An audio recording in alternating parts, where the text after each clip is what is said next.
ఐశ్వర్యం ఉండగా, చింతామణి గృహం ఉండగా శ్మశానంలో ఎందుకుంటున్నారని అడిగింది. అడిగితే ఆయన చెప్పాడు, పార్వతి బతికున్న నాళ్ళు అన్ని చోట్లకి వెడతారు, ఏమీ తోచట్లేదు, శ్మశానానికి వెళ్ళొద్దామని ఎవరు రారు పార్వతి. నేనంతవాణ్ణంటాడు, పొడుగ్గా ఉన్నానంటాడు, తెల్లగా ఉన్నానంటాడు, పండితుండంటాడు, పద్యాలు నాకు నోటికొచ్చంటాడు, ఉపన్యాసం చెప్పగలనంటాడు,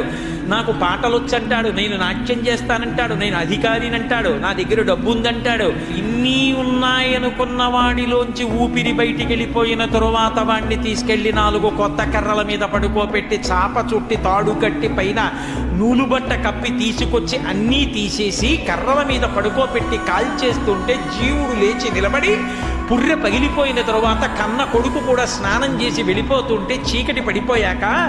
అయ్య బాబోయ్ చుట్టూ ఉగ్రభూతాలు, నా వాళ్ళన్న వాళ్ళు లేరు, వీళ్ళని నమ్ముకున్నాను, ఒక్కడు లేడని ఏడుస్తుంటే నేనున్నాను రా అని చెప్పడానికి నేను కూడా